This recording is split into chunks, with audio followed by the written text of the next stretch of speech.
em todos estes crimes, se o Ministério Público também não observar, não se sentir confortável e achar que não tem elementos suficientes para fazer a denúncia, ele pode e tem competência para isto, para arquivar.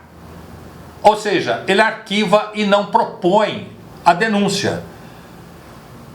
O promotor de justiça tem nas mãos a competência para fazer a denúncia e também não fazer a denúncia. O que aqui, e para mim, chamo a atenção, ao fazer a denúncia, o faça completa. E ela fazendo completa, posso agora inverter a situação, dizer ao defensor, se o promotor fizer a denúncia de uma forma completa, como ela deveria ser feita, dificulta muito ao defensor. Se a ação penal partir da denúncia, ela for perfeita, não perfeita, mascarada de forma acadêmica, não é isso que eu estou falando. Eu estou falando aproveitando todos os elementos necessários para se fazer uma denúncia, para que um processo seja bem feito. Aliás, a propósito, nós temos um juiz no Tribunal do Júri, que fez um livro, está aqui inclusive o livro. Ele fez este livro e no livro ele diz que o Ministério Público é um grande contador de história. O Dr. José Henrique Rodrigues Torres é o juiz do Tribunal do Júri. Ele narra neste livro dizendo que o promotor é um grande contador de história, e ele tem que ser um grande contador de história, porque se ele não for um grande contador de história, ele dá chance à defesa, para que a defesa tenha uma série de elementos favoráveis à defesa, porque não foram aproveitadas na acusação. Não sendo aproveitadas na acusação, incorre em enormes erros, e estes erros são aproveitados para solidificar a tese da defesa. Faz com que a defesa tenha elementos sólidos, amplos, para fazer a ampla defesa e também solidificando constitucionalmente com a defesa plena.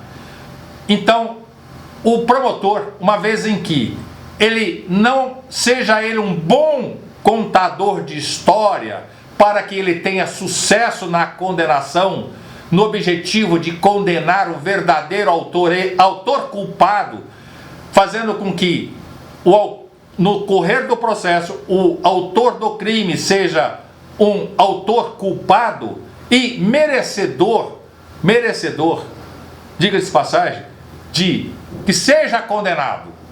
Se ele merecer, que a justiça o penda para que ele seja condenado, a justiça venha pender para que a ação penal seja julgada procedente. A base é a denúncia. Como já disse em outras aulas nossas, dissemos que o inquérito policial, aquelas provas do inquérito policial, aquelas provas indiciárias, são a base do julgamento lá no Tribunal do Júri. Não se esqueça que também é a denúncia, o que se coloca na denúncia, ela é fundamental para o suporte a ser julgado no Tribunal do Júri.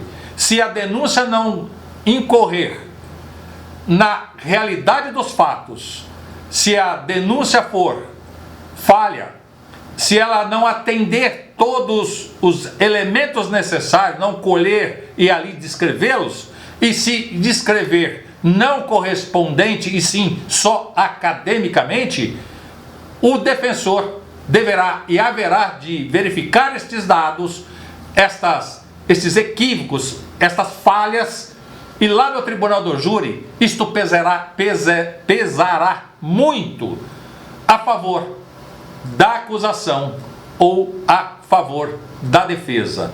Então, a denúncia, ela também é de extrema fundamentabilidade para que o julgamento seja um julgamento justo, um julgamento que vá buscar na sua essência a realidade do fato, a realidade do ato e as circunstâncias de motivações dos fatos, porque toda aquela circunstância do crime ocorreu, foi trazida para a competência do Estado, e o Estado vai julgar se o acusado tem a obrigatoriedade de ser segregado em razão de certas circunstâncias que a ele lhe é inerente da sua personalidade. Ou seja, na sua personalidade se verifica que o acusado não tenha condições de convivência social. Na denúncia, isso há de ficar demonstrado.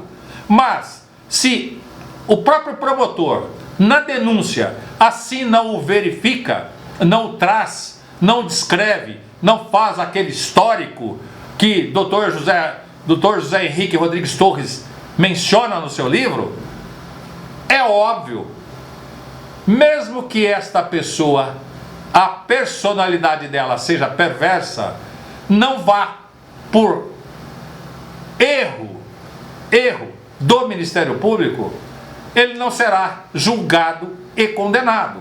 Por quê? Porque houve aí falta de senso de notabilidade, da sensibilidade, de percepção de que o acusado não poderia continuar em liberdade, e sim teria que ficar segregado.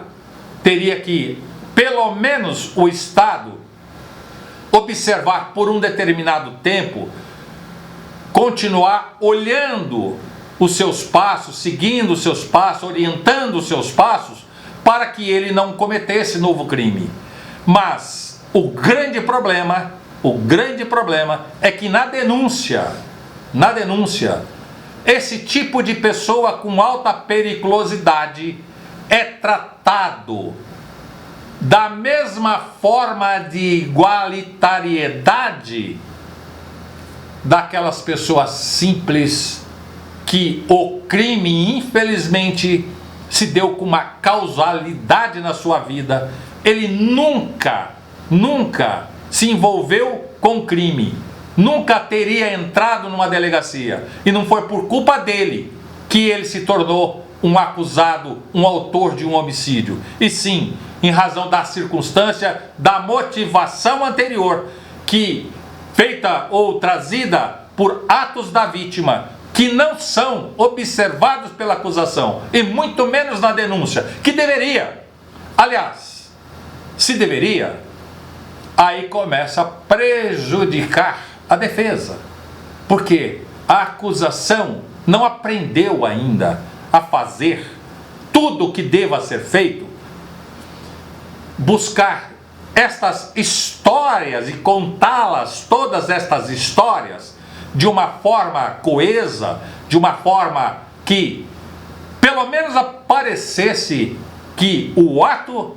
trazido pela acusação fosse um ato levado de justiça para ser julgado e se fazer justiça.